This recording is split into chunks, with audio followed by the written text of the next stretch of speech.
buscar 1 Corintios 12:9. Y a otro, fe por el mismo Espíritu. Y a otro, dones de sanidad por el mismo Espíritu. Oremos. Gracias te damos, Padre, por la bendición tan grande que tú nos concedes de poder venir a tu casa, de poder adorarte, de poder exaltarte, Señor. Nosotros no somos dignos, Señor, de poder, Señor, estar ante ti. Pero tú en tu misericordia nos has dado de este privilegio inmerecido. Si bien es cierto, Señor, nosotros sin ti no somos nada y necesitamos de ti, reconocemos nuestra dependencia de ti, Señor. Incluso para creer en ti, esto no nace de nosotros, sino proviene de ti porque es un don tuyo, Señor. De la misma manera te pedimos, Señor, en esta mañana, que nosotros como tu iglesia necesitamos de ti. Por lo tanto, permíteme, Señor, a mí primeramente el poder explicar y dar tu palabra, Señor. Yo reconozco mi incapacidad muchas veces de poder hacerlo, pero te ruego, Dios mío, que tú me ayudes y me dirijas. También te pido, Señor, por los hermanos que han venido a tu casa, Señor, permítenos entender, permítenos comprender, Señor, tu palabra, atesorarla, estudiarla y seguir analizándolo. Asimismo, Señor, que cada uno de los que están acá, Señor, se prediquen los unos a los otros, aprovechando todas las cosas que damos, Señor, en tu nombre. Te rogamos, Dios mío, que ayúdanos a crecer en la fe y ayúdanos, Señor, a profundizar en tus santas escrituras. Y pedimos, Señor, tu dirección en este momento para poder dar tu palabra. En el nombre de Jesús, amén. Tomen asiento, hermanos.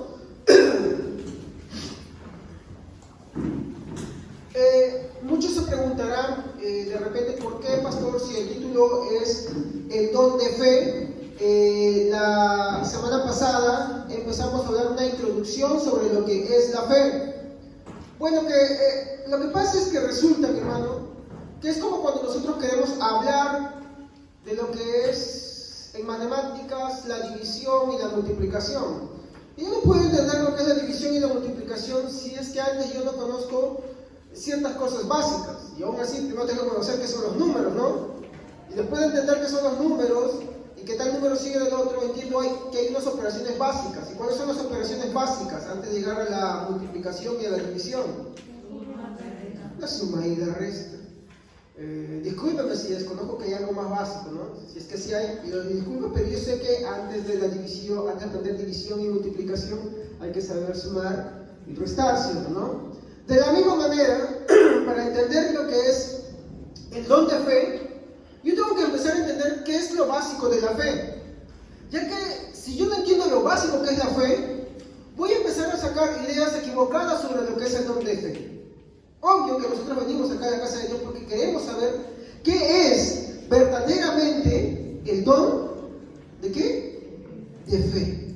Si no sé qué es la fe en su básico, no voy a poder entender qué es el don de la fe. Entonces, hablemos ciertas cosas la semana pasada, ¿no? Para entender un poco, mi hermano, sobre lo que es la fe. Y vimos algunas cosas, ¿no? Y dijimos, entre lo básico es que no podemos llegar todavía a lo que es el don de la fe si no entendemos qué es básicamente la fe.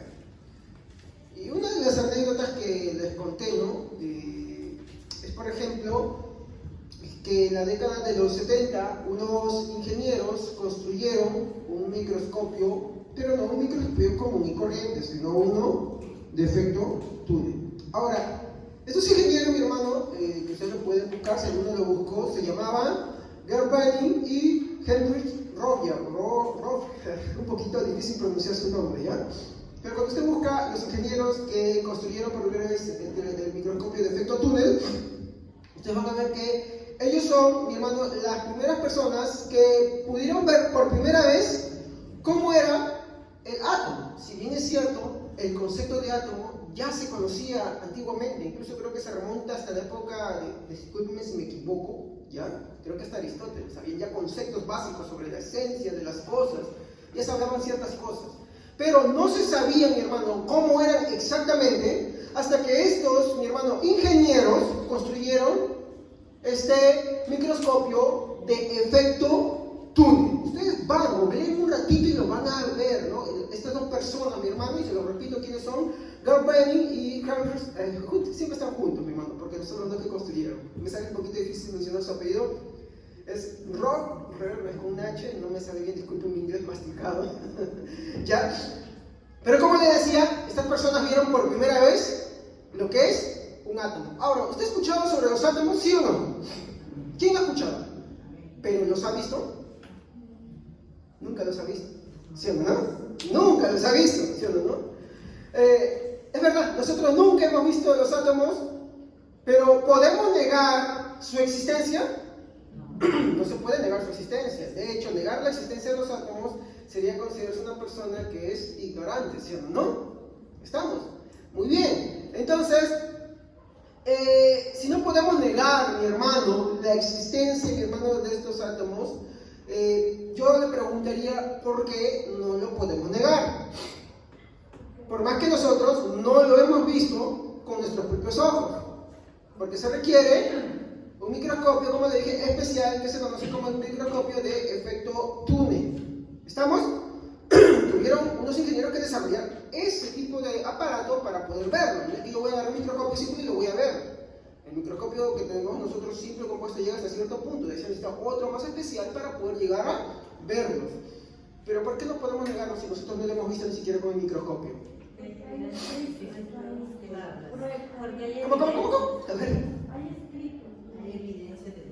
Claro, muy bien. Eso se le conoce como registros. Escritos, registros y evidencias. De hecho, cuando tú agarras un libro, tú estás leyendo en simple lo que ya ciertas personas vieron y descubrieron, ¿sí o no? Muy bien. Esto tiene que ver con el tema de la fe, mucho, ¿ya? Hablemos algo de historia. Me tomé el tiempito de hacer un poquito la tarea para investigar sobre esto, ¿no?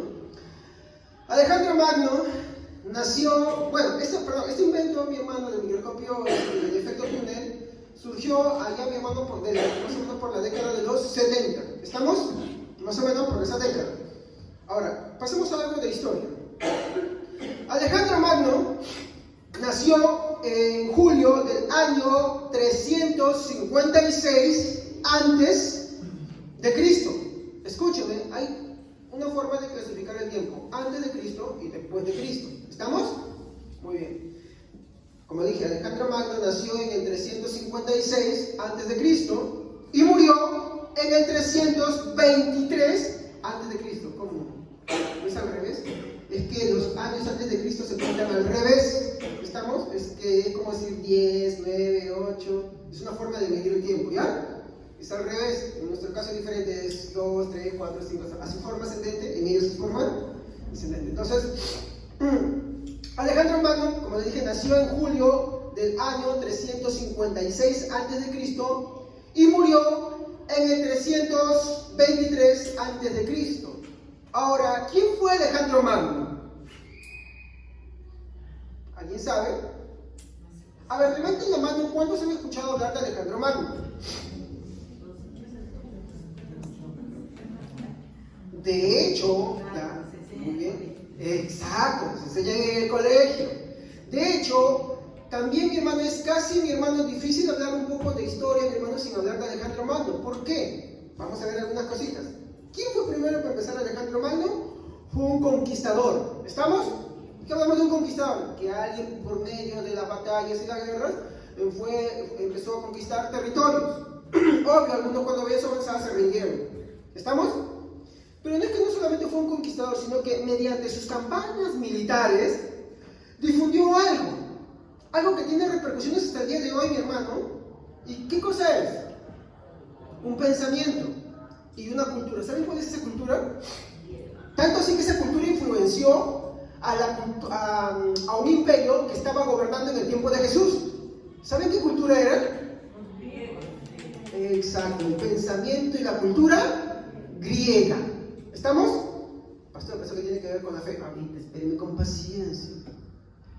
Entonces, Alejandro Magno, mi hermano, tuvo una repercusión histórica. Esa repercusión histórica, mi hermano, fue que él, mediante sus campañas militares, difundió lo que era el pensamiento, mi hermano, y no solamente el pensamiento y la cultura griega. De hecho, los romanos, mi hermano, toman sobre la base del pensamiento y la cultura griega y la asimilan a su propia cultura. Por eso es que hay mucha similitud entre los dioses romanos y los dioses griegos. Prácticamente es como si fuera una copia. Entre su origen también, entre las leyendas que tienen también, mi hermano. Pasaría, mi hermano, todo el servicio hablando de eso, pero eso no es mi finalidad. Solamente quiero tomar unas cuantas cositas de ahí. Ahora, las fuentes más confiables sobre Alejandro Magno son 5, las más confiables, de las cuales las que son las mejores fuentes, más ciertas y las más cercanas. Y hablo de confiables, ¿ah? Confiables. Es muy diferente tener muchas fuentes, mi hermano, a solamente tomar las que son mucho más confiables. O sea, de las cuales tú puedes tener una seguridad y una confianza en ellas para creer lo que ellas están hablando. Y mi hermano, son 2 en particular. Hay más, pero son 2 en particular. Las más confiables son la fuente arriana y la de Plutarco. ¿Y saben de qué siglo es? Del siglo II. El siglo II después de Cristo. ¿Qué años componen el siglo II?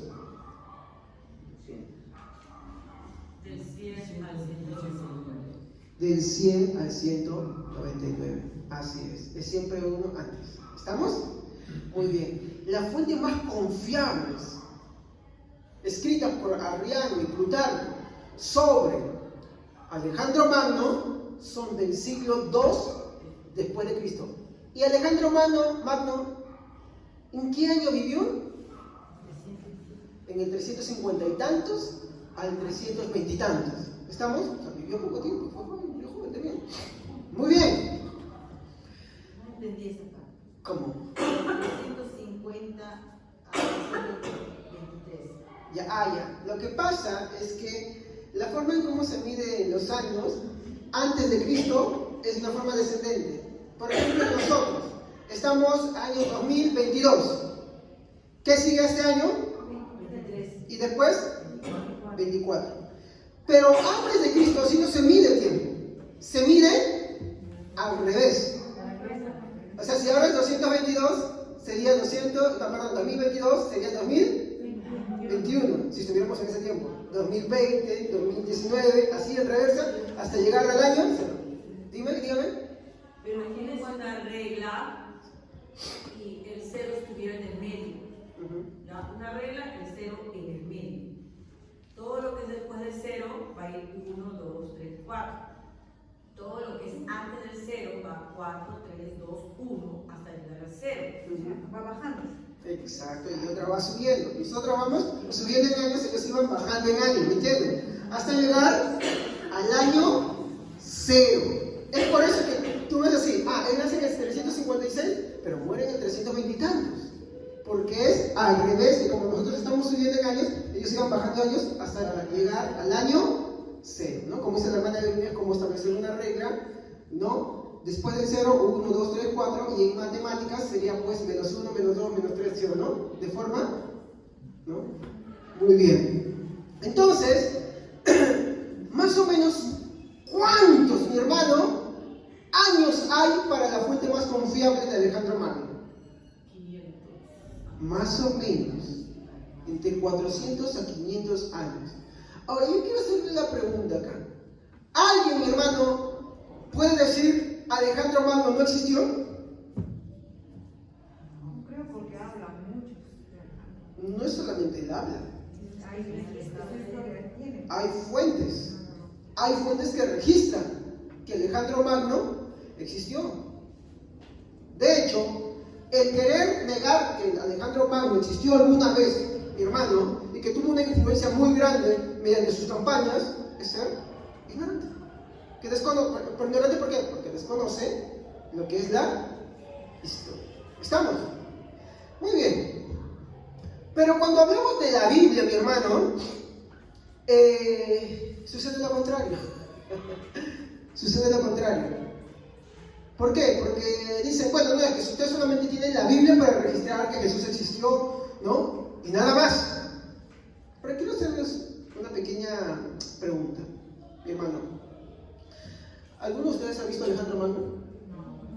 No hemos visto a Alejandro Magno, ¿no? Nunca lo hemos visto. Amén. Pero, ¿podemos dudar de que alguna vez existió Alejandro Magno? No se le puede dudar. Es más, mi hermano, es imposible contar la historia de mi hermano sin nombrar a Alejandro Magno. ¿Estamos?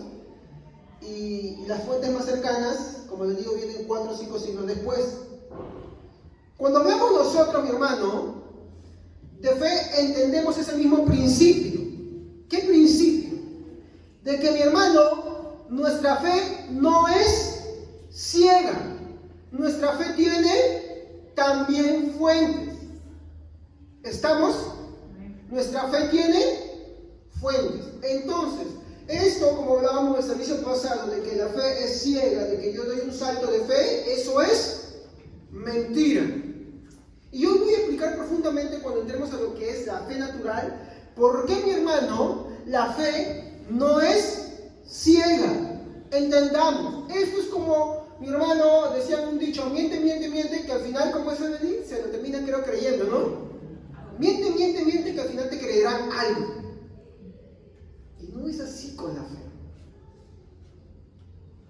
Por eso hay que distinguir la fe muy bien y saber qué es fe. Sin yo saber la fe, mi hermano, cómo es la fe, cómo trabaja, cómo opera, mi hermano, es imposible que yo llegue a entender el don de fe. Es más, en camino acá, mi esposa me explicaba algunas cosas que estaba estudiando y mi hermano, yo dije, uy, Dios mío, hay que entender mucho sobre esto todavía.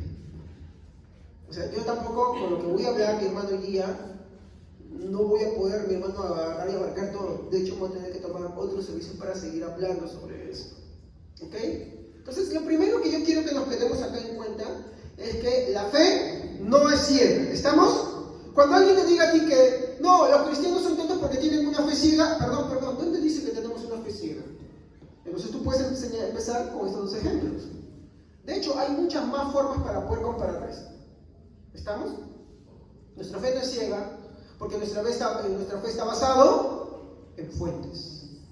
De hecho, cuando tú hablas de la Biblia, muchos ateos, yo lo he visto, me ha tocado incluso discutir con algunos, que ellos te agarran una extensión, ¿no viste esa extensión de llave pico que tiene varias cositas?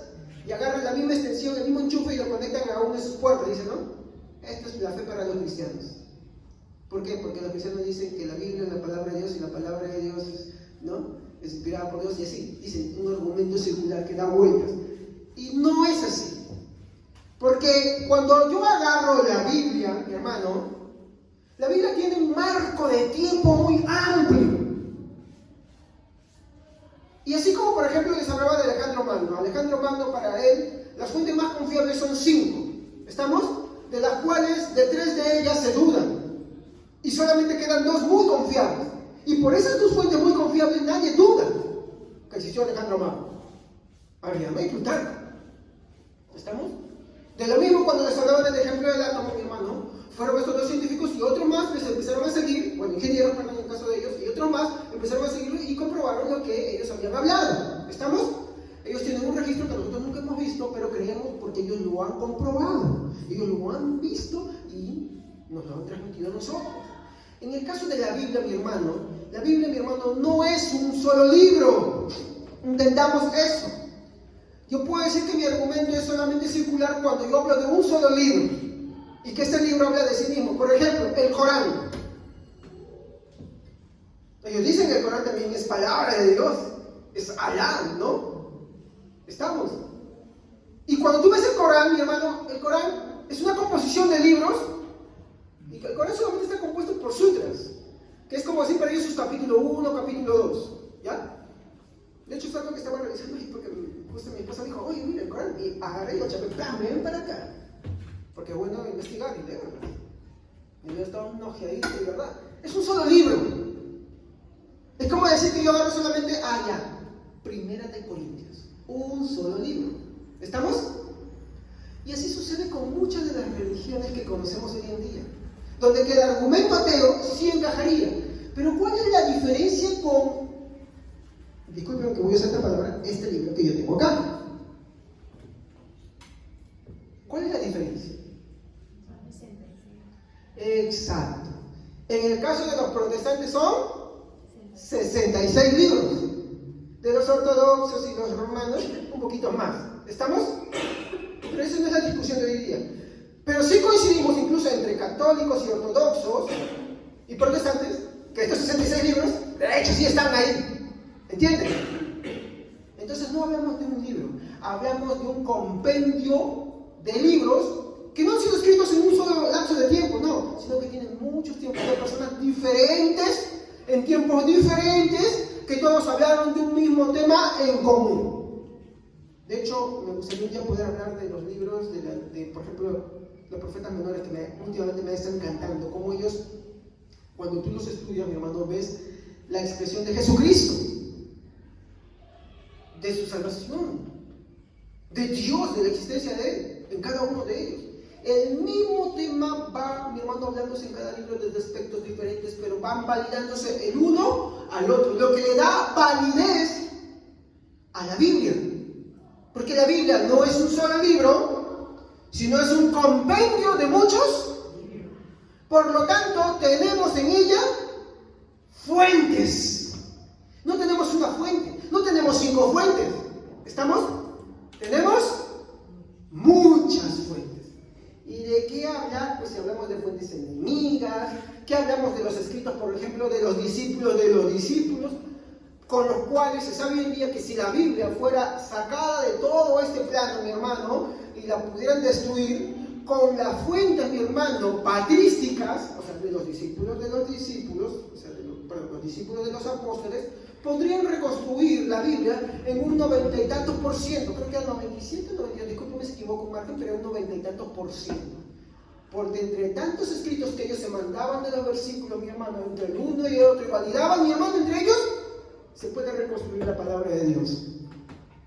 Entonces no tenemos una fuente, tenemos muchas fuentes. Y acaba el punto, porque la fe no es ciega.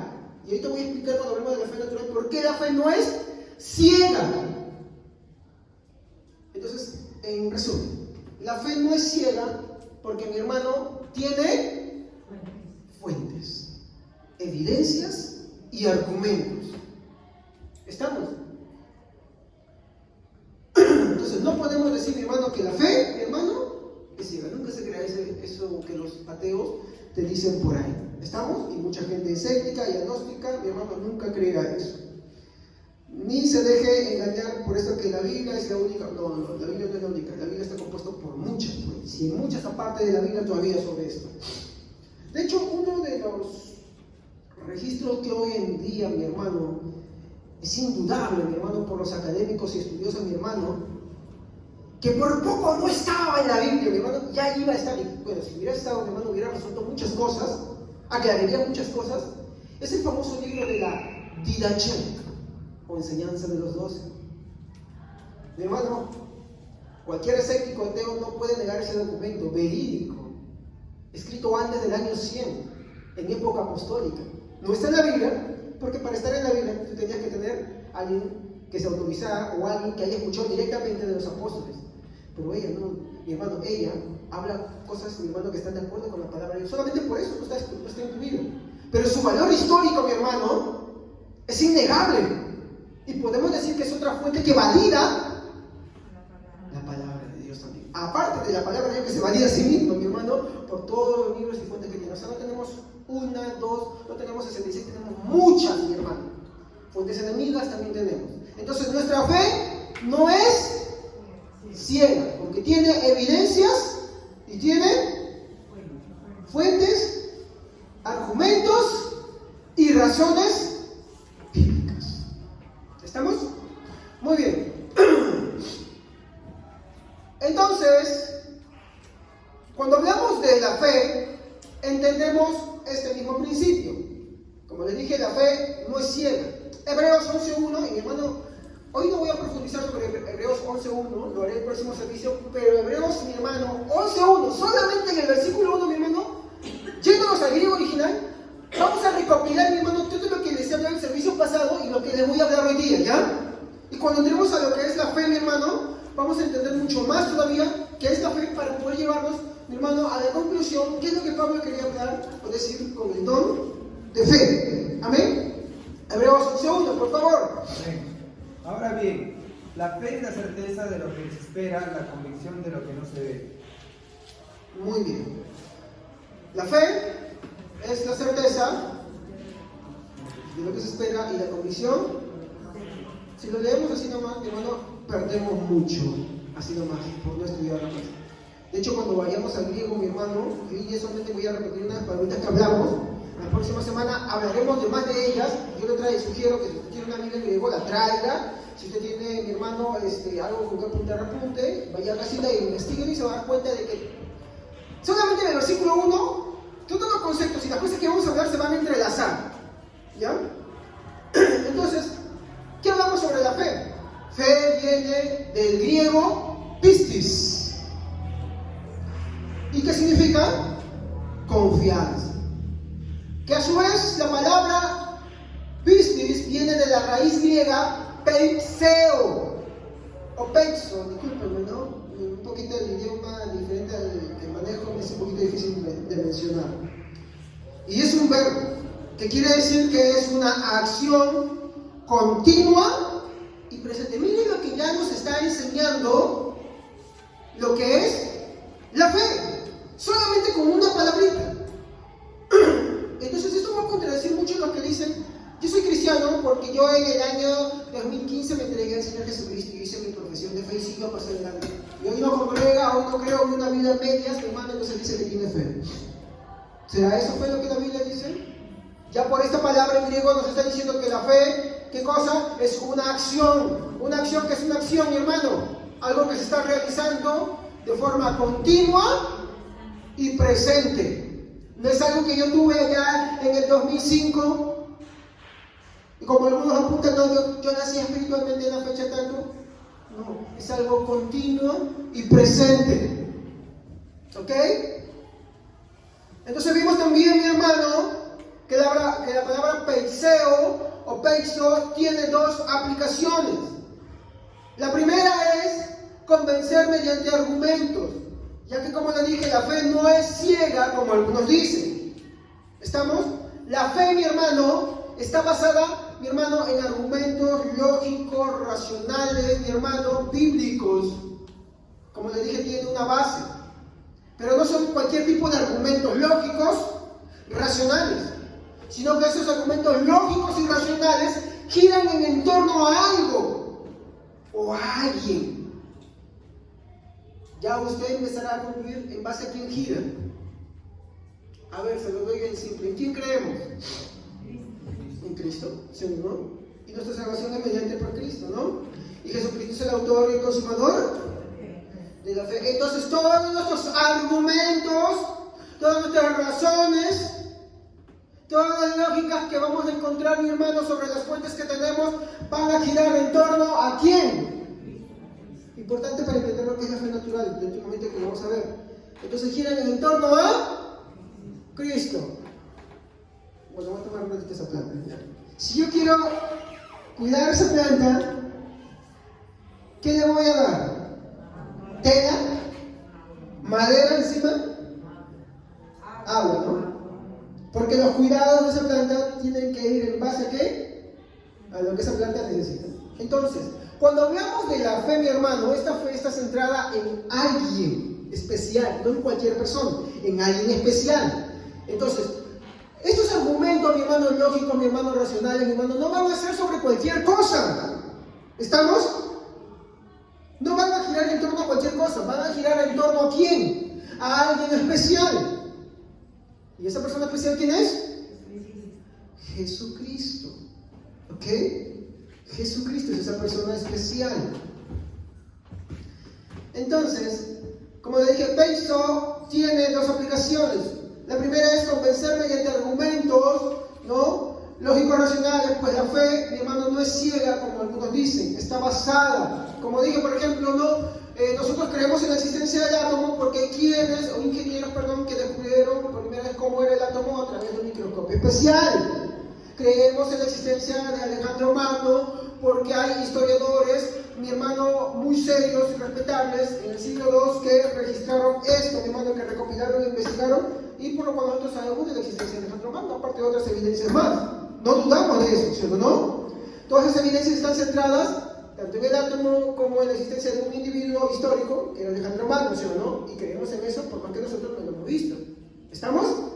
Entonces, cuando tú agarras un libro de historia, Alejandro Magno, entonces ahí tienes evidencia. Cuando agarras un libro, mi hermano, sobre el átomo, ¿en qué disciplina está? Discúlpenme, ya mucho tiempo que dejé el colegio. ¿Química? ¿Química? Discúlpenme. Bueno, de ciencia, ya digamos por ahí, ¿ya? Si alguien tiene la razón exacta me lo dice, ¿ya? Pero cuando agarramos un libro, mi hermano, sobre la materia, encontramos de eso, ¿sí o no? Muy bien. Entonces, igualmente cuando hablamos, mi hermano, de Cristo, ¿a qué fuente tenemos que ir? Exacto. ¿Y la Biblia es una sola fuente? No, es un compendio de muchas fuentes. Y no solamente es la única. Entonces, esta se basa, mi hermano, como le dije, en argumentos lógicos, racionales, bíblicos. Y esa palabra es importante, bíblicos, centrados en la existencia de alguien especial para nosotros. Entonces, cuando hablamos de estas cosas racionales, influye mucho en lo que creemos hoy en día, en cómo hacemos las cosas hoy en día. Por ejemplo, nuestro servicio de adoración, ¿cómo es?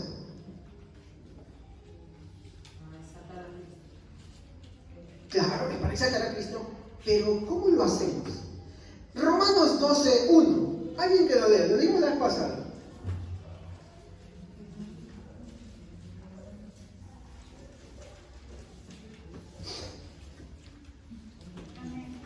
Por lo tanto, hermanos, tomando en cuenta la misericordia de Dios, les ruego que cada uno de ustedes, en adoración espiritual, ofrezca su cuerpo como sacrificio vivo, santo y agradable a Dios. Vuestro verdadero culto. ¿Cómo debe ser nuestro culto? Entonces, nuestro culto no debe ser un desorden. Nuestro culto no debe ser irracional. Pero hoy en día hay muchos servicios irracionales. Entonces, si la gente no tiene interés por las cosas, mi hermano, de la adoración a Dios, cuando se enteran, ¡ay, mira que la hermanita empezó a mover y empezó en un movimiento estático y empezó a hablar en lenguas! Entonces, ¿qué hacen? Al toque están ahí. ¡Oh, la presencia de Dios está ahí! Bueno, eso lo vamos a ver en otro momento, sobre la fe natural. Entonces la gente se deja mover ahí. O por ejemplo, ¡oh, mira! Vino un pastor nuevo, va a predicar. Entonces toda la gente está ahí expectante. ¿Por qué? Porque sus emociones no mueven. Pero nuestro culto, ¿cómo es? Racional. Racional. ¿Por qué racional? Porque cuando hablamos de razón, hablamos de argumentos. ¿Y esos argumentos en qué están centrados? En la palabra de Dios. Entonces, nuestro culto racional no debe estar basado en ¿qué? Discúlpeme si alguno lo vaya a tomar mal. En la chiripiorca del hermano. ¿Y qué es la chiripiorca del otro? ¿No? No debe estar centrado en eso. Eso no es. Porque no sería entonces un culto racional. Y eso es lo que hablamos la semana pasada, ¿se acuerdan? ¿Cuál era el significado de razones? Muy bien. ¿Y la defensa de nuestra fe? ¿Cómo es la defensa de nuestra fe? Ay, mi hermano, ¿por qué crees en la fe? Mira, hermano, ¿sabes? Yo creo en la fe porque yo sentí el fueguito de Dios. Mira, yo sentí esto en mi corazón, entonces yo creo en Dios. ¿Pero por qué? Es que porque tiene que creer en el fueguito que yo he sentido. Entonces hay hermanos que están buscando la experiencia nueva, porque si ellos tuvieron una experiencia y hoy quieren buscar la experiencia nueva, o quieren hablar algo nuevo, porque sin experiencia no pueden creer en Dios. ¿Estamos? Entonces, ¿cómo es nuestra defensa de la fe? Primera de Pedro 3:15. A ver, 3:15. Sí, creo que 3:15. A ver, si no es 3:15 es 3:13. 3:15. A ver. Que como los renglones de mi cuadernito están delgaditos, escribo más chiquito. Primera de Pedro 3:15. Si no santificad a Dios el Señor en vuestros corazones y estar siempre preparados para presentar defensa con mansedumbre y reverencia ante todo el que os demande razón de la esperanza que hay en vosotros. ¿Cómo se define la fe? Con. ¿Y qué son razones? ¿De qué viene la palabra razón? Cuando usted busca en el diccionario, la palabra razón viene de argumentos. ¿Y dónde encontramos esos argumentos? Y tenemos muchas más fuentes todavía. O sea, entonces, en pocas palabras, nuestra fe no es ciega. Muchas veces existe un prejuicio y una desvaloración tan grande, mi hermano, hacia la palabra de Dios. Pero la palabra de Dios, mi hermano, tiene que ser tomada, mi hermano, como se toman las demás otras fuentes, ¿no? Así como, por ejemplo, Arriano y Plutarco escriben sobre Alejandro Magno, pues miren, la Biblia se separa en muchos libros que hablan y registran sobre Jesucristo, sobre lo que Él hizo. Todas coinciden. Entonces, ¿por qué desprecian la Biblia? Como decía un historiador que se llama Gary Habermas, que yo les recomiendo, mi hermano, conseguir sus libros son muy difíciles pero muy buenos. Él habla sobre las evidencias de la existencia de Jesucristo, mi hermano. Una palabra que llama la atención es que cuando tú hablas a un ateo sobre la existencia, por ejemplo, de Alejandro Magno, ellos te dicen, sí, Alejandro Magno existió, ¿no? ¿Quién duda de él, no? Pero cuando hablas sobre lo que la Biblia dice de Jesús, no, eso no. Eso se le llama prejuicio. ¿Me entienden? Pero de hecho, es imposible, mi hermano, hablar de historia sin hablar de la Biblia. Es imposible. De hecho, hoy en día se va dando validez más a las pruebas y evidencias que van saliendo de que lo que la Biblia dice es cierto, por muchas cosas que ella registra. Entonces, nuestra defensa de la fe, mi hermano, es con razones, con argumentos, no con experiencias, no con sensaciones, no con emociones. Cuando tú predicas, tú tienes que dar argumentos. Es cierto, como les dije la pasada, los argumentos no convencen a nadie. Quien convence, mi hermano, es el Espíritu Santo. Pero el Espíritu Santo se valió ¿de qué? De las razones y argumentos que están en su palabra. Entonces es imposible separarlo. ¿Cómo funciona esto? Es que yo no sé el que convierte, es el Señor el que lo convierte. Pero me manda, mi hermano, a todo el mundo a presentar razones de por qué creen en Él. Y esas razones no son lo que yo siento, no. Como usted ve, ¿qué significa razones? Son argumentos lógicos, bíblicos, racionales. De hecho, eso es santificar al Señor en mi corazón. Porque involucra que yo busque y trate de conocer más de Él en oración y estudio de su palabra. ¿Ok? Y mi hermano, eso es una actividad de todos los creyentes. Cuando los hermanos, mi hermano, todos estudian la palabra de Dios, mi hermano, inculcan, mi hermano, se van dando cuenta de dónde está centrada su fe. Y se van exhortando los unos a los otros, corrigiendo los unos a los otros, mi hermano. ¿Estamos? Así es como funciona. Pero si no tenemos bases, ¿de qué podemos? Mi esposa, como le dije en estos días, estaba estudiando, mi hermano, un tema y me enseñó mucho. Y además, cuando veníamos en el camino, le preguntaba, enséñame por favor.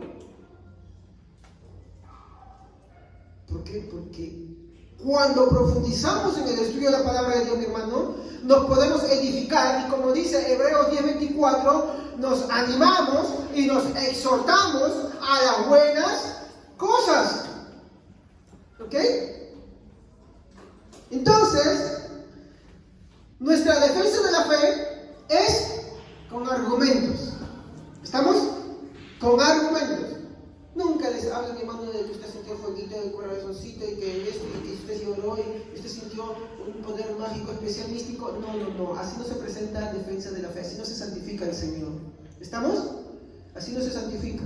Eso no es. Y les voy a decir la razón por la que no es así. Porque hoy entramos a lo que es la fe natural. ¿Seguimos? Entonces, nuestra fe tiene evidencias. Esta es la otra palabrita. Evidencias. Por lo tanto, volvemos a la misma palabrita. Por lo tanto, no es ciega. Muy bien. No es ciega. Nuestra fe tiene evidencias. Cuando nosotros hablamos de evidencias, esta tiene dos aclaraciones. Usted va en el diccionario y encuentra dos cositas que significan evidencias. Y esto le va a parecer increíble. Evidencia, la primera sección es certeza. Uy, ¿tú no has encontrado esto? ¿Dónde? Muy bien, léalo por favor. Ajá. Y ojo, todavía no estamos entrando a Hebreos, a todo el versículo, ¿ah? Después, la fe de la certeza de lo que se espera, la convicción de lo que no se ve. Entonces, ¿qué es una evidencia? Y vamos a la segunda palabra, por favor, no se olviden de eso. No lo pasen de ahí, por favor, ¿ya? Miren, ¿qué es la segunda palabra? La segunda sección, mi hermano, de evidencia. Bueno, la palabra evidencia también es una palabra forense. ¿Qué es algo forense? ¿Qué se dedican los forenses? ¿Alguna vez alguno ha visto, por ejemplo, esas series que hablan de CSI en la escena del crimen? ¿Qué hacen? Investigan. ¿Qué recogen ellos? Evidencias, pruebas, cositas que encuentran, casquillos, la sangre, cómo estuvo esto, recogen no estas cosas, ven el celular, no, cómo registra el radar, cómo estuvo el GPS, no, o quién estuvo presente ahí, o cómo se fue forzado esto, o en qué posición apareció el cadáver, cómo fue hecho esto, aquello, lo otro. Son evidencias, porque la palabra, mi hermano, evidencia tiene una connotación forense. Usted va a ver una diccionario que no va a encontrar así. Entonces, cuando nosotros hablamos, mi hermano, de evidencia, mi hermano, de razones y argumentos, no podemos irnos a lo que muchos cristianos hoy en día hablan, de que no, yo creo en Dios porque yo sentí fueguito, de porque yo sentí esto porque me pasó, o porque tuve esta experiencia mágico, místico. No, a eso no es así, no nos llama Pedro. ¿Se dan cuenta que cuando hablamos de esto, empieza a enlazarse con lo que Pedro dice, con lo que Romanos habla? Cuando Romanos habla del culto racional, es que nosotros debemos estar centrados en dar fe, mi hermano, o bueno, proporcionar la palabra de Dios con esas evidencias que Dios nos ha dado, mi hermano, para que la gente, mi hermano, tenga más certeza en Jesucristo. ¿Y cómo viene, dice, la fe? ¿Y qué cosa? ¿Se da cuenta? No sé si usted se da cuenta cómo va enlazando, encajando cada cosa. De hecho, hay muchos cristianos, mi hermano, los que hay que evangelizar hoy en día. Y ahí viene lo peligroso. Mi esposa me hablaba de tres tipos de... ¿Cómo era, Evelyn? Fe falsa, ¿no? ¿Cómo era? Tipos de conversión falsa. Yo no les voy a hablar de esos tipos de día, pero la última me llamó mucho la atención. Hasta me asustó un poquito.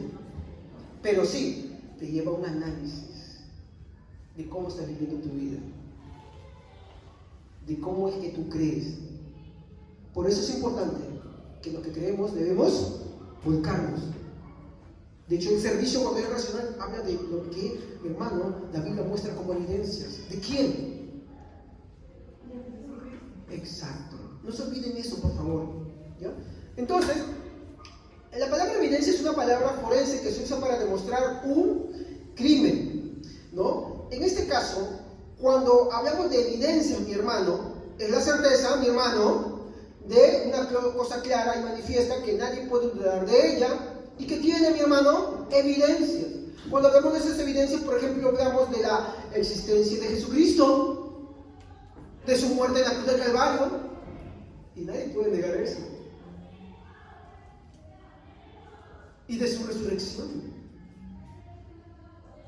Ay, no, pero ahí sí encontramos el conflicto. Pero es que ahí vamos, ¿a quiénes lo vieron? ¿Y fueron unos cuantos los que lo vieron? ¿Fueron unos cuantos los que lo testificaron? Por ejemplo, cuando hablamos de certeza y evidencia, podemos tocar Hechos 1.3. A ver, ¿quién puede leerme Hechos 1.3? Hechos 1.3. Cuando estamos hablando de la certeza y de las evidencias. Amén. A estos también, después de su padecimiento, se presentó vivo con muchas pruebas convincentes, apareciéndoles durante 40 días y hablándoles de lo relacionado con el reino de Dios. ¿Cómo se les presentó Jesús? Con muchas pruebas convincentes. ¿Y qué son esas pruebas? Son evidencias. Pruebas pruebas convincentes y hablándoles durante 40 días. Entonces, cuando nos presentamos la fe, mi hermano, no podemos presentarla que, ay, ¿por qué crees tú en Dios? Ay, porque yo sentí el fueguito, mira, yo sentí algo especial aquí en mi corazón. Yo sentí como el fueguito me quemaba. Así no se presenta la fe. Así no nos dice Pedro que presentemos la fe. Sino Pedro nos dice, santificad al Señor en vuestros corazones presentando defensa. ¿Qué cosa? Con razón, con mansedumbre y respeto. Y razones ante todo aquel que demande, perdón, que demande razón de vuestra fe. Y esa palabra razones, les vuelvo a repetir, búsquenlo en el diccionario. Esa palabra razones significa argumentos. Entonces nuestra fe no es ciega, no saltamos en vacío, no, tiene una base.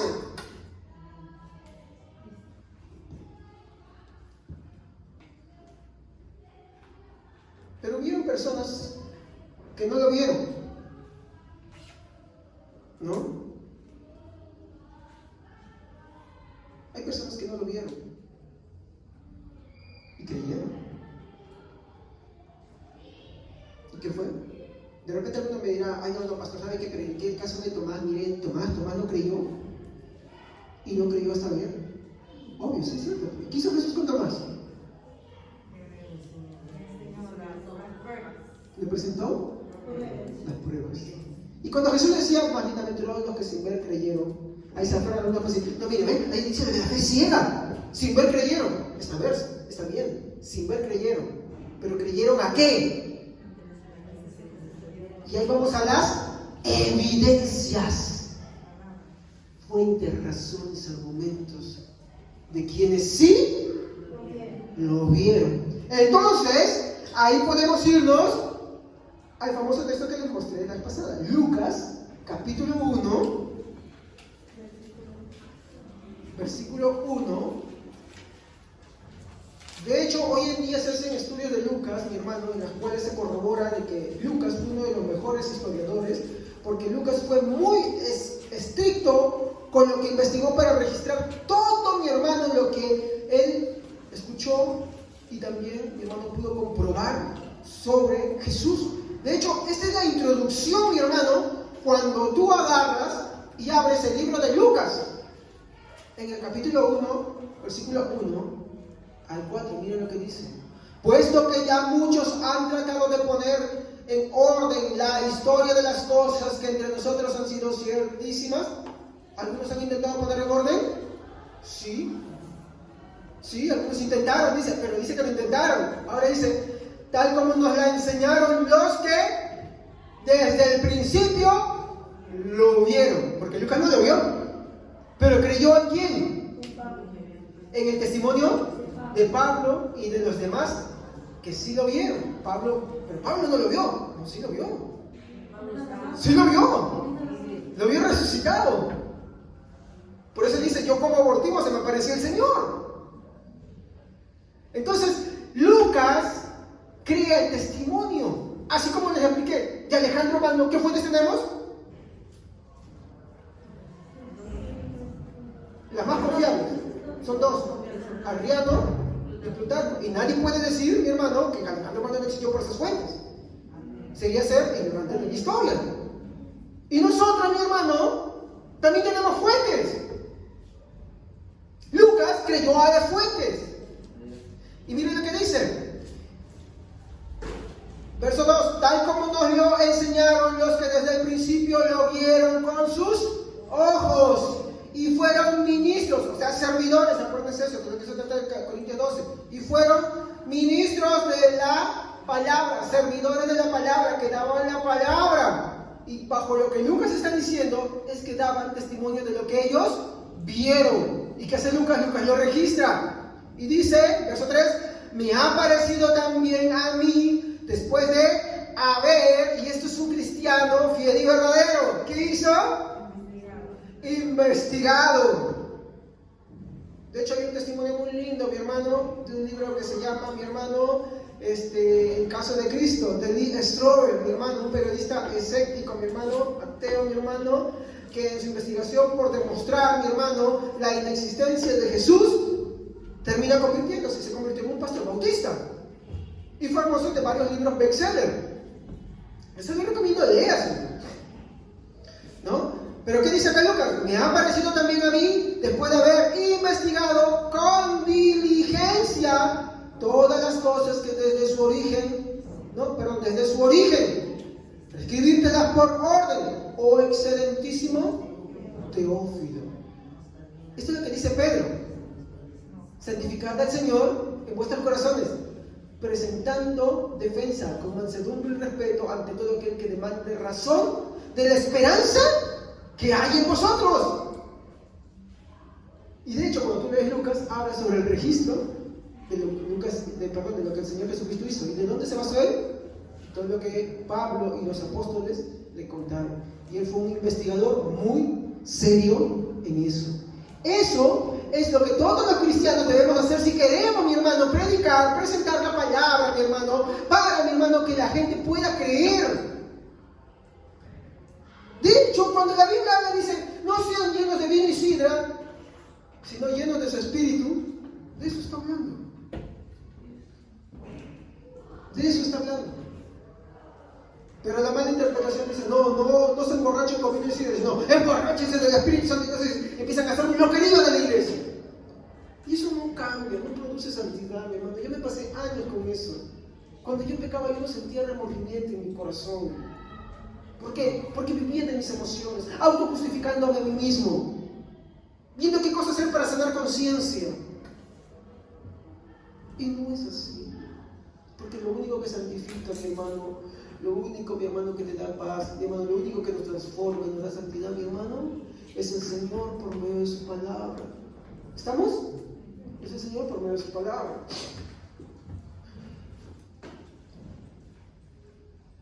Termino. Versículo 4. Para que conozcas bien la verdad de las cosas en las cuales has sido. ¿Qué estaba haciendo con Teófilo, Lucas? Fortaleciéndolo. Entonces, tú más que decir, alguien que está pasando, sí, no está bien, presentar tu condolencia, pero ¿qué debe ser lo primario que debe estar ahí? La palabra de Dios. Porque cuando tú solamente vas a decir, sí, yo te entiendo, nada más, ya, sí, paz, sí, todo va a salir bien, tú tienes que tener fe, que las cosas se van a solucionar, y vamos a la fe natural, que ya entramos, y sí, tienes que tener paz, que todo va a mejorar, yo sé que todo va a cambiar, y suena la canción de Pablito Ortega, ¿no? Yo tengo fe, que todo, no, mi hermano, no es así. Ahí tú no estás dando ninguna razón, ninguna evidencia, no estás fortaleciendo a nadie. Porque a esto, mi hermano, tiene que haber algo primario. ¿Y qué es? La palabra de Dios, las evidencias, los argumentos que van a hacer que se produzca un crecimiento espiritual. Y Lucas, cuando quería ayudar a Teófilo que él crezca, ¿qué le está dando él? Pruebas. Y escribe el Evangelio de Lucas que tenemos. De hecho, eso es lo que tiene que ser nuestra vida. Seguimos. Así como nadie duda de los átomos o de Alejandro Magno, por más que nadie los ha visto o conocido en persona, en el caso, por ejemplo, hablando de Alejandro Magno,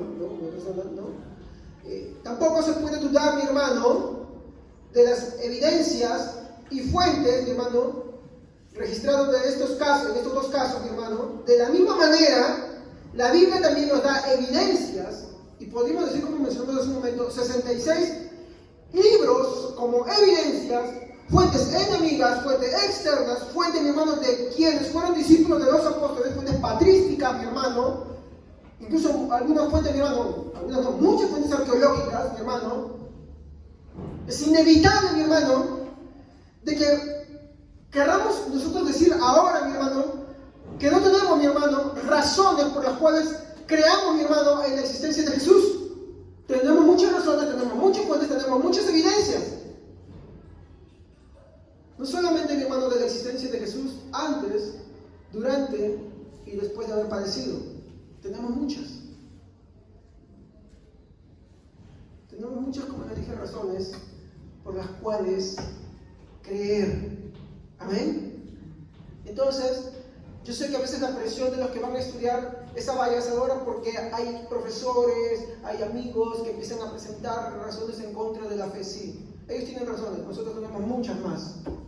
No tenemos unas, tenemos muchas más. Ellos tienen razones sobre su punto filosófico, emocional, indignación también, porque cuando no quieren entender las cosas de Dios, se basan en ellas, pero nosotros tenemos muchas mayores todavía. ¿Sí? Tenemos muchas, no unas, tenemos demasiadas razones, pero para eso tenemos que profundizar en esta. Entonces, esto nos lleva, mi hermano, cuando ya entendemos, mi hermano, sobre qué está basada nuestra fe, amén, y qué razones tiene nuestra fe que validan el motivo de esa fe, a no confundirla, mi hermano, con la fe natural. ¿Estamos? Entonces, antes de preguntarnos qué es la fe natural, mi hermano, puedo decirle a mi hermano lo siguiente. Primero, la fe natural no salva. La fe natural la tienen todas las personas en esta humanidad. ¿Estamos? La fe natural no salva. He escuchado a muchas personas que dicen, yo también tengo fe. Yo tengo fe en el santito. Yo tengo fe en que todo va a salir bien. Yo tengo fe en que cuando tú crees, esas cosas te van a solucionar bien, se van a solucionar bien. Yo tengo fe en que, por ejemplo, yo me voy a curar. ¿Me entienden? De hecho, por ejemplo, cuando usted sube a un carro, por ejemplo, o por ejemplo contrata, como dije la semana pasada, un Uber, un Didi o no sé qué tantas empresas hay de taxi, usted la contrata porque usted tiene una confianza en que esa movilidad lo va a llevar salvo y seguro, ¿no? Si no quiere que la robe, se confía en eso, ¿sí o no? Porque tiene fe.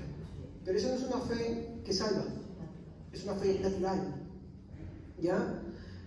Segundo, hay cristianos que dicen creer en Dios, pero no tienen la fe salvífica. Y eso es lo peligroso. No tienen la fe salvífica. Por eso es importante hablar de esto. Yo no puedo hablar del don de fe si no hablo primero de esto.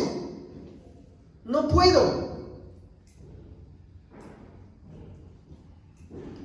Entonces, la fe natural, ¿qué es? ¿Qué es la fe natural? Les puedo decir tres cosas que son la fe natural. ¿Estamos? ¿Ya? Y de eso usted de repente ya desde ahorita, antes que yo la mencioné, va a ir encajando algunas de ellas. Es importante que usted las conozca, porque la fe natural no salva a nadie. Primero, ¿qué es la fe natural? Es la confianza, pero pastor, ¿no es la confianza también lo que dice Hebreos? Espérese. Primero es la confianza o aprobación de una persona en relación con algo o alguien. Escúcheme bien lo que dije. ¿Qué es la fe natural? Es la confianza o aprobación de una persona en relación, ¿qué es una relación? O sea que va en dirección de algo, que está vinculado a algo. ¿Y qué es lo que está vinculado? A algo o a alguien, alguna cosa o alguna persona. ¿Estamos? Esto es lo que es la fe natural. Y vuelvo a aclarar, la fe natural no salva. La fe natural la tiene toda la humanidad. ¿Estamos? Ahora, se le dice fe natural porque es una forma de tratar de entender lo que es para diferenciarlo de la fe salvífica. No confundan que fe natural es lo mismo que la fe salvífica. ¿Estamos? Y algo que puedo empezar a decirles es que la fe natural no... ¿Qué cosa? ¿Qué es lo que no hace la fe natural? No salva. Muy bien. Entonces, vuelvo a repetir, la fe natural primero es la confianza o aprobación de una persona en relación o que está vinculada con algo, una cosa o alguien. Segundo, la fe natural, mi hermano, es el positivismo. Positivismo. ¿Qué es ser positivo? Pensar que va a suceder algo bueno. Pensar que es algo bueno, que va a suceder algo bueno, ¿no? ¿Y qué hemos dicho? Que esta fe, que es natural, no salva, pero se confunde en muchas iglesias. Por ejemplo, cuando tú dices, no, yo creo en el Señor, por eso todas las cosas van a ir bien. O el famoso dicho que dicen algunos basados en un texto bíblico cortado a medias, ya, muy tergiversado, que usan a aquellos que son fanáticos de la política y dicen, no, cuando el justo gobierna, no, el pueblo, ¿qué cosa? Creo que dice, se alegra, ¿no? No, reposa. Algo así dice. Cuando el justo gobierna. Es un positivismo a que si el justo gobierna, todo va a salir bien.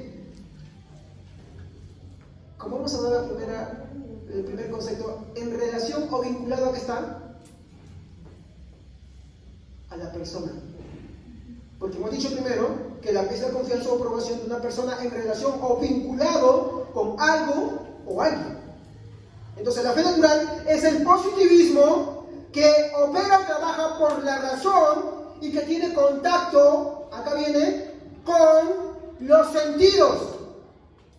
¿Lo que siento? No, es que cuando hablamos de los sentidos, hablamos de lo que percibes, o sea, de lo que ves, de lo que palpas y de lo que llega todo lo que tú percibes, ¿no? Por ejemplo, cuando dices, ¿no? Ah, esa persona es un buen cocinero porque tiene un buen sentido del gusto. Entonces lo contratas para que haga eso. Entonces, la fe natural es el positivismo que opera por la razón y que tiene contacto con los sentidos, o sea, es decir, con lo que la persona percibe. Pero también es, mi hermano, aquello que tiene contacto con las emociones, es decir, lo que siente. Y como está en contacto con lo que siente, por ejemplo, y mire esto, lo hemos visto muchas veces, alguien está en el culto y de pronto agarra y siente una experiencia extra místico, mágico por ahí, y hablan de lenguas y ellos usan eso como base para decir, Dios está conmigo. Tú tienes que creer porque yo sentí esta experiencia, entonces tú tienes que buscar la misma experiencia que yo tuve, y si mañana ya pasó, tienes que buscar una nueva experiencia. Estás centrada en las emociones. Y cuando estás centrada en las emociones, esta, mi hermano, es una fe contaminada. Por eso no es salvífica. Recuerde lo primero que le dije, es la confianza o aprobación de una persona en relación o vinculada con algo o alguien. En este caso era con algo. ¿Con qué? Emociones. Entonces yo confío porque yo veo o porque yo siento. Eso no es fe salvífica, es una fe natural. Y la fe natural no salva. Cuando tú dices, yo creo en Dios porque yo sentí, eso es una fe que no salva. Y por lo tanto la persona necesita ser predicada, necesita ser evangelizada. Esto es muy difundido por los grupos pentecostales, no todos, pero sí muchos.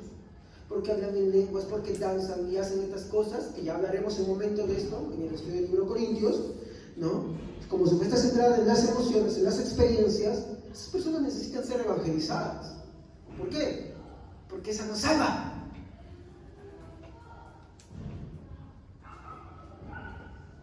Porque la fe está centrada en ¿qué? En las evidencias lógico-racionales que la palabra de Dios nos muestra. ¿Se acuerdan que vimos al inicio? ¿Estamos? Entonces no está centrada en las personas, en las emociones o en los sentidos. ¿Estamos? No está centrada en ellas.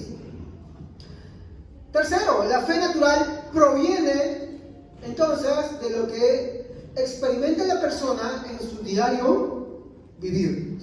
Entonces, por ejemplo, tú tocas una pista musical y la tocas muy bien, digamos, ¿no? Tú tocas muy bien. Entonces tú confías en que la persona que lo toques también te va a salir bien, ¿sí o no? Es una confianza que está centrada en lo que el ser humano experimenta en su diario vivir. ¿Eso es una fe natural o es una fe salvífica? ¿Por qué? Porque está creyendo en la persona, en uno mismo, como dijeron, ¿no? O también es lo que siente, ¿no? Siento que me salió bonito, ya, entonces la persona lo hace. Es una fe natural. Eso es lo que llamaríamos ser crédulos. Creo en lo que yo puedo hacer. Entonces, pastor, ¿cuál es la diferencia entre la fe natural y la fe salvífica? Sí, hay una diferencia. Aunque parezca, hay una gran diferencia. ¿No? Vamos a hacer una siguiente pregunta para poder empezar a responder esto. Entonces, ¿por qué la fe natural no salva? Porque está centrada en la con esta pregunta. Ya lo he dicho, pero lo digo con esta pregunta. ¿Dónde está su origen? En la persona. En la persona. ¿Solamente en la persona? ¿En qué también? En sus experiencias, ¿en qué más? En sus emociones y en sus sentidos. Muy bien. Entonces, con esas cositas, nosotros ya podemos empezar a separar si la persona tiene fe salvífica o fe natural. ¿Se da cuenta? Sí, es importantísimo. Es importantísimo entender eso. Entonces, como dijeron bien ustedes, ¿dónde está su origen? Bueno, primero está en la confianza en algo o alguien, no en Dios. En algo que vio, ¿no? O en alguien que conoce, y no en Dios. ¿Estamos? Esto es lo primero. Porque la fe natural tiene su origen en algo o en alguien. ¿En qué más tiene, por ejemplo, su origen esta fe natural? En su confianza, en que su confianza es positiva en lo que percibe y siente la persona. Oye, otra vez volvemos al principio, no en Dios. ¿Se dan cuenta? Escúchame atentamente. Esto es lo segundo. No, lo primero es que su confianza está en algo o alguien, no en Dios. Lo segundo es que su confianza es positiva en lo que percibe, lo que ve, ¿no? Lo que sí y lo que siente la persona, mas no en Dios. Yo no sé si usted me está entendiendo,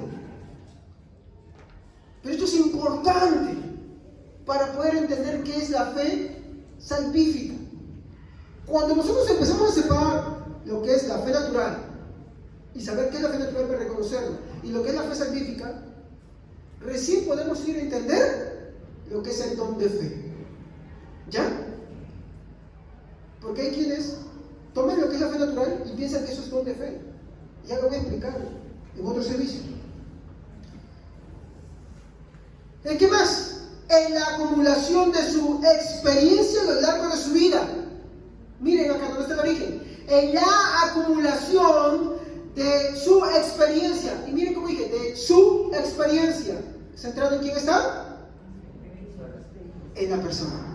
En la persona que acumula experiencia a lo largo de su vida, mas no en Dios.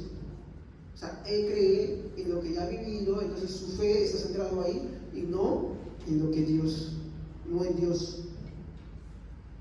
Esa es la diferencia entre fe natural, lo que lo va a diferenciar mucho de la fe salvífica. Y ojo, todavía no he hablado de la fe salvífica.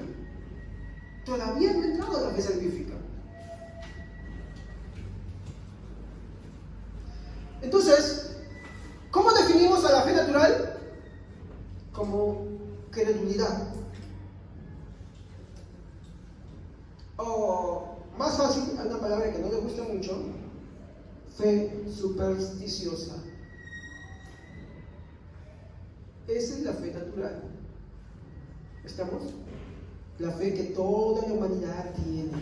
Por eso se llama fe natural. Todos lo tienen por naturaleza. Pero no es una fe salvífica. Y hay que saber distinguirlas. Entonces, cuando hablamos que la fe natural es crédula, ¿qué es lo que significa credulidad? Bueno, credulidad es la facilidad para creer algo, ¿no? Es la facilidad para creer algo. Por ejemplo, una vez alguien me decía, yo sé que, yo le digo, ¿usted tiene fe? Sí, todos tenemos fe. Por ejemplo, yo creo en el poder de la mente. Yo digo que me voy a sanar y me sano. Qué fácil de creer así. Pero cuando hablamos de creer en Dios, no quieren, ¿sí o no? Pero la base para darle mayor fe a su conciencia positiva, ¿dónde está centrada? En esa misma persona. ¿Y la salvación es mediante quién? Jesucristo. No es la persona, sino en Jesucristo. No en cualquier persona, no en experiencias, no en emociones, no en percepciones, sino en Jesucristo. Y ahí empezamos a entender por qué la fe natural no salva. ¿Por qué es crédula? Porque es fácil de creer. Es el camino más fácil.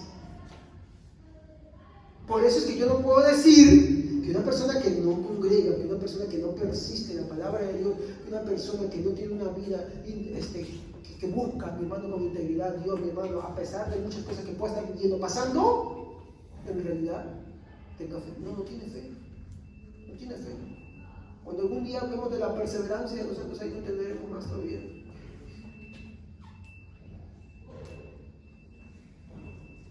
Entonces, no puedo decir eso.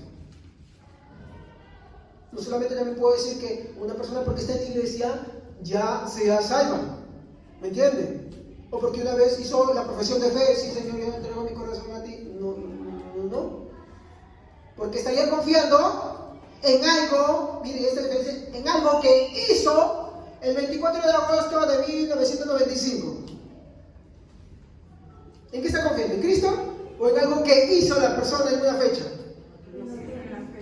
Y la confianza en Dios es algo, es una acción, por eso viene del verbo, es una acción, peiseo que hablamos, es un verbo, y el verbo es una acción continua y presente. ¿Qué quiere decir? Que yo continúo creyendo hoy, y mañana también, y pasado mañana también. Es presente y continua. Entonces, cuando tú le preguntas a alguien que no tiene interés de congregar, que no tiene interés de creer en Dios, buscar a Dios, vivir como Dios quiere, le agrada y corregir su vida, mi hermano, y te dice, pero tú crees en Dios, sí, yo creo en Dios. Yo entregué mi vida al Señor Jesucristo, ayer el 24 de agosto de 1995. Esa persona no cree. Esa persona no tiene fe de verdadera, porque está creyendo en él mismo. ¿No se da cuenta? A mí me enseñaban eso. Que tenías que saber la fecha en la que naciste de nuevo. ¿Para qué? Para confiar en eso. Y no es eso. Porque a mí de nada me sirve creer en el pasado si hoy yo no creo. Porque la fe es una confianza continua y presente. Y ojo, que solamente estamos hablando de una palabrita en griego. Imagínense, mi hermano, estaba viendo en la mañana de todo lo que significa Hebreos 11.1. Hay un montón que hablar de eso todavía, cuando hablamos de la fe salvífica.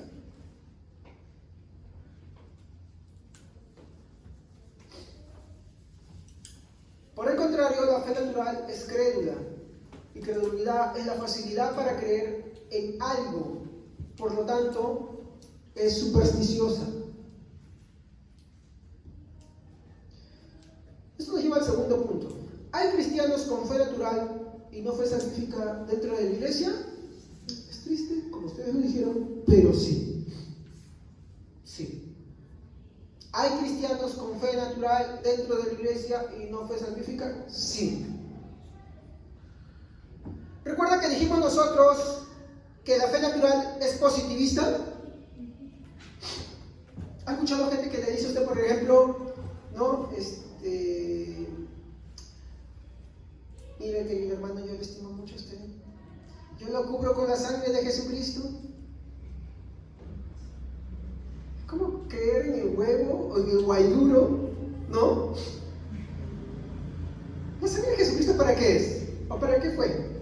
¿O para qué, perdón? Para limpiar los pecados. La sangre del pacto, por la cual fuimos incorporados en el cuerpo de Cristo, el sacrificio de la preciosa sangre de Jesucristo. Pero sin embargo dice, yo lo cubro con la sangre de Jesucristo, ¿para qué? Para que todo le vaya bien. Cubro con la sangre de Cristo toda su casa. ¿Dónde está centrada esa fe? Para empezar a ver, analicemos nosotros que hemos hablado de la fe natural. ¿Dónde está centrada su confianza? En algo más. ¿En qué? Dice, lo cubro con la sangre de Cristo. Lo cubro. ¡Exacto! En la persona. Y toma como amuleto la sangre de Cristo. Y aunque hable de la sangre de Cristo, toma eso como un amuleto. Entonces, querido hermanito, yo lo cubro con la sangre de Cristo. Venga para cubrirlo con la sangre de Cristo su hogar. Su carrito venga para cubrirle con la sangre de Cristo, para que todo le vaya bien. Eso se llama una fe supersticiosa. ¿Se da cuenta? Ay, venga, por favor, para que le ore por el piano, para que salgan canciones gloriosas a mí. Fe en que estás teniendo, en un objeto. tomándolo como si fuera un guairuro, tomándolo como si fuera un amuleto más. Y eso no es fe salvífica, porque la fe salvífica está centrada ¿en qué? ¿En qué está centrada? En Jesucristo. Y esta fe en Jesucristo tiene evidencias. ¿Estamos? Disculpen, hermanos, todo se centra en Cristo al final. Así es como funciona.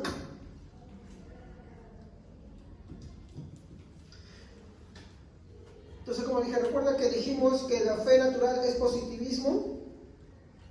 Dentro del cristianismo, mi hermano, y esto digo por esta razón, existe una corriente llamada la confesión positiva, ¿no? ¿Y qué cree la confesión positiva? En síntesis, se lo puedo decir así bien simple. Cree que si tú crees, así será. Ahora, voy a decirles algo. Si bien es cierto, la confesión positiva tiene sus iglesias, ¿ya? No es necesario, mi hermano, ser de las iglesias de la confesión positiva, mi hermano, para creer lo que ellos creen, que es la fe natural y no la fe salvífica. Por ejemplo, usted ha escuchado cristianos que dicen, sin estar en esas iglesias, que dicen, bueno, yo declaro, yo proclamo, no, yo confieso, declaro, proclamo, que esto, aquello va a suceder. Y yo te profetizo en el nombre de Jesús que mira, todo te va a ir bien, que las naciones van a hacer eso, que tú vas a ser curado, que esto, aquello, lo otro. Eso es fe natural, fe supersticiosa, credulidad, y no salva. Y cuando les pregunto ¿por qué? Primero les diría que no está centrado en Cristo. Entonces, ¿en qué está centrado? A ver, yo te... muy bien, aquí está. En la persona. Aunque hablen de cosas relacionadas a Dios, ellos dicen, yo proclamo, si no que mi fe es Jesucristo, no, yo proclamo, miren, yo proclamo, yo declaro, yo decreto. Y si lo puedo decir bien fácil es, ¿quién es usted para proclamar, decretar? ¿Quién es? ¿Qué poder tiene usted para eso? Ninguno. Y aunque yo no sea de esas iglesias, pero si mi iglesia, yo practico eso, yo hablo de eso, no tengo una fe salvífica, tengo una fe natural. Y lo triste de eso es que la fe natural no salva. Puedo decir entonces que con esta pregunta, ¿dónde está centrada su fe? En que él habla, como han dicho ustedes, en la persona misma. Mientras que la fe verdadera, la fe salvífica, está centrado en Cristo. No en la persona, no en su experiencia, no en lo que ha vivido, no en lo que siente, no en sus emociones, no en lo que percibe.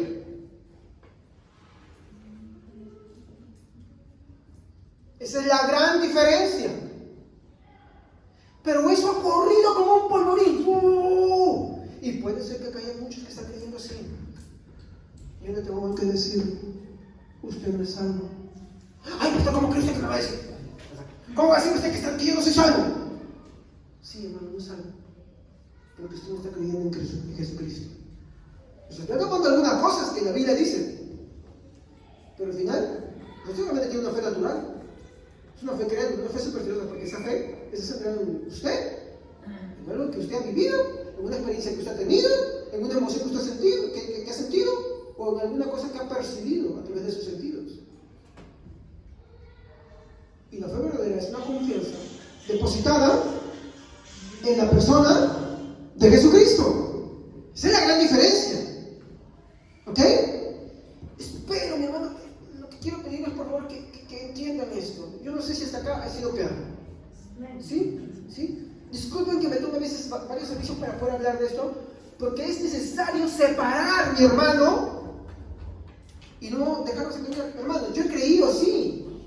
Tal vez no en algunos aspectos sí, pero sí en otras cosas relacionadas a esto. Y eso no es fe verdadera. No es fe verdadera. ¿Estamos? No es fe verdadera. Toda cosa que está centrada en lo que yo siento, yo experimento, no es verdadera. La fe verdadera está centrada en Él. ¿Estamos? Entonces, como le dije, la fe verdadera y la fe salvífica está centrada en la persona, en la experiencia o en Dios. Muy bien. La fe salvífica, mi hermano, tiene su origen y perfección en Dios. Hebreos 12:2, por favor. Hebreos capítulo 12, versículo 2. Hebreos 12:2. ¿Quién lo tiene? Puesto los ojos en Jesús, el autor y consumador de la fe, el cual por él gozo puesto delante del sufrimiento, de él sufrió la cruz, menospreciando el oprobio, y se sentó a la diestra del trono de Dios. Algo que nos dice el autor de Hebreos es que la fe tiene un autor. ¿Se dan cuenta? ¿Ese autor quién es? Por eso nos damos cuenta cuando hay fe natural. Tranquilos. Tranquilos. Tranquilos. ¿Ya? Si algo pasara, subimos arriba. Es más seguro. ¿Ya? Ya pasó el temblorcito. Tampoco nos podemos correr abajo porque puede haber un accidente. ¿Ya? Muy bien, ya pasó el temblorcito. Pero la fe, mi hermano, tiene un autor. Cuando hablamos de autor, ¿qué hablamos? De alguien que la crea. ¿Sí o no? Pero también tiene un consumador. Y cuando hablamos de la palabra consumador, hablamos de alguien que no solamente la da como término, sino que la perfecciona. ¿Estamos? A ver, ¿alguien tiene otras versiones? De Hebreos 12:2. Esto lo hacemos al fijar la mirada en Jesús, el campeón que inicia y perfecciona nuestra fe. A ver, un ratito, por favor, es que sin mascarilla porque no les entiendo. ¿Sí? Esto lo hacemos al fijar la mirada en Jesús, el campeón que inicia y perfecciona nuestra fe. Debido al gozo que le esperaba, Jesús soportó la cruz sin importar la vergüenza que ésta representaba. Ahora está sentado en el lugar de honor junto al pueblo de Dios. ¿Quién es el que perfecciona la fe? Jesucristo.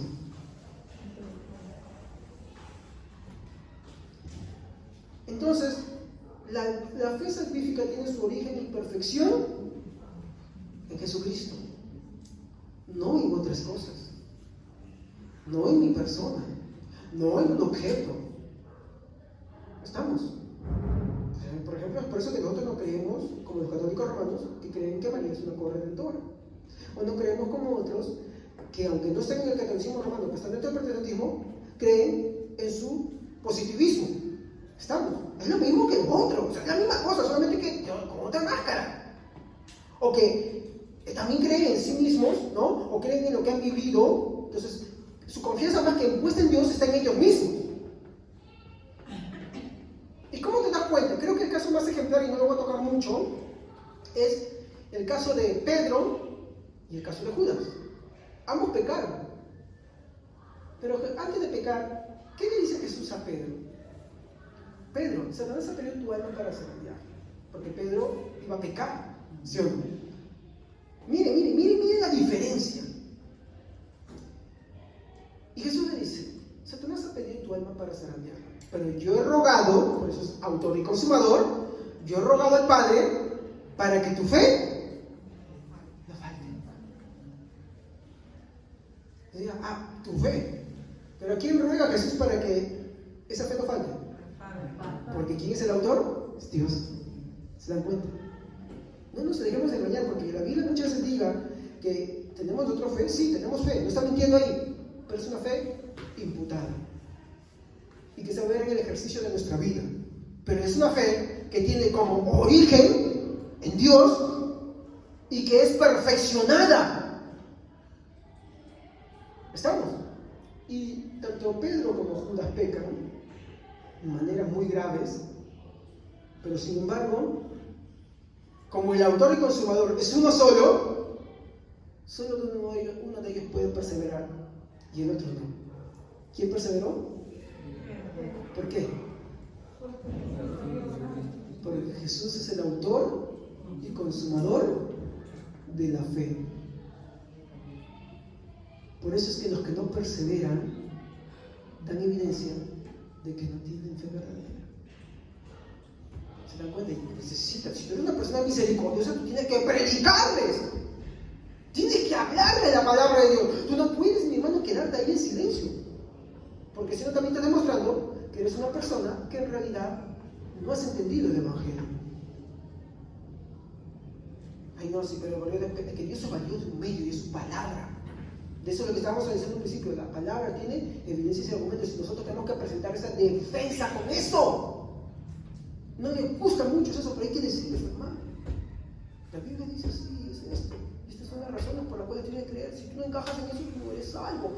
Y esto no lo digo por ofenderte, sino porque tú necesitas venir a Jesucristo y creer de verdad en Él, no en ti, no en tu vivencia, no en tu experiencia, no en tus emociones, no en lo que percibes. Me dejo entender, ¿no? Todo esto es fe natural. Y la fe natural a nadie salva. Entonces, volvemos al inicio, esta fe tiene sus evidencias y razones en registros confiables que no están centradas en las personas y en sus experiencias personales, emocionales, ninguna de esas, sino en lo que ellos vieron y palparon y pudieron ser testigos. De hecho, esa es la base por la cual, hermano, el canon de la Biblia se registró y tiene los libros. Porque tuvo que ser alguien que vio directamente a Jesús o alguien que fue un discípulo directo de alguien que sí vio a Jesús. ¿Me comprende? Y ahí fue la lucha por saber cuáles eran los libros. Y hay algunos libros que se quedan fuera por un poquitito nomás. Por un pelito nomás. Porque fueron rigurosos, pues, porque hay que ser serios en presentar evidencia de lo que dijo Lucas en el capítulo 1 de su introducción, versículo 1 al 4. ¿Se da cuenta? Tenemos fuentes confiables. Entonces esto tiene que ver con las evidencias y razones registradas, confiables, que no están centradas en las personas, en sus experiencias, en sus emociones o en sus percepciones personales. Esta fe está centrada en la evidencia de quienes vieron y escucharon a Jesús resucitado y nos la dejaron escritas para que la leamos nosotros. ¿Ok? Por eso es que todo buen cristiano lee la Biblia. Y volvemos al inicio. ¿La Biblia es un solo libro? No, es un compendio de muchos libros. Es como que tú me digas, un hermano me diga, ¿sabes qué? ¿Por qué crees esto? Ya me puede decir algo, yo puedo dudar de lo que dice. Pero si un conjunto de personas también vieron lo mismo, ¿no? Por ejemplo, Vania me dice, ¿sabes qué? Se murió la planta. ¿Ya? Y yo no la veo la planta hoy en día. Y él me dice, no, se murió porque no le echaron agua. Alguna cosita por ahí, por favor, ya saben qué hacer. Se murió porque no le echaron agua. Pero yo me digo, pero, bueno, yo puedo darte, pero de repente estuvo mucho del sol, qué sé yo, se murió por esta otra cosa. Pero por ahí aparece, por ejemplo, la hermana Cali, la hermana Melissa, el hermano Pablo, la hermana Dori, la hermana Camila, la hermana Ariana, la hermana Nicole, la hermana Evelyn, la hermana Daniela, la hermana Julia, y un sinnúmero de testigos me dicen, no, sí, saben que de verdad, se murió porque no le echaban agua.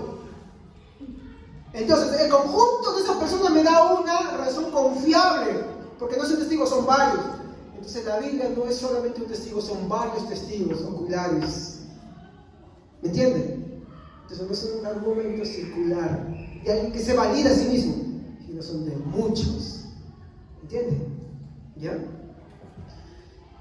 La fe salvífica descansa en las evidencias que tenemos de Dios, no en las experiencias, no en la persona, no en sus vivencias personales, no en sus percepciones personales, sino en las que giran en torno al autor y consumador de la fe, porque lo vieron y lo presenciaron y lo registraron. ¿Estamos? La fe salvífica descansa en el eje central del sacrificio de Cristo en la cruz del Calvario por nuestros pecados. Descansa también en la aceptación de Cristo como Señor de nuestras vidas para salvación de nuestras almas. Por estas razones es que entendemos que la fe salvífica, la fe falsa, la fe crédula, ¿no? La fe supersticiosa no salva. Hay solamente una fe que salva, y es la fe salvífica. Y eso vamos a estudiar en el próximo servicio. ¿Qué es la fe salvífica? Por lo pronto, la fe salvífica solamente les puedo decir que está centrado en el autor y consumador de la fe, en Jesucristo. Entonces, si tú en esta mañana te has dado cuenta que tu fe, ante muchas cosas que tú vives, está centrada solamente en ti, o en tu forma positiva de pensar, o está centrada de repente en tus emociones, en tus percepciones personales, está centrada en una confianza en ti misma, entonces tú no tienes fe salvífica. Así habla un poco de Dios eso. Tú no tienes una fe salvífica. Por lo tanto, yo te invito en esta mañana a que tú vengas a Jesucristo en total plena y confianza solo a Él. Y esta confianza en Él no es una confianza ciega. Es una confianza que tiene evidencias. No una, tiene muchas. No tiene una sola razón, tiene muchas razones. No tiene una fuente, tiene muchas fuentes. Por eso te invito en esta mañana a que si la palabra del Señor ha llegado a tu vida, tú en esta mañana puedas tener en plena certidumbre y confianza una fe centrada en el autor y consumador de la fe, Jesucristo. Amén. Vamos a ponernos de pie. Padre, te damos gracias en este momento por tu misericordia. Ayúdanos, Señor, a distinguir siempre estas cosas.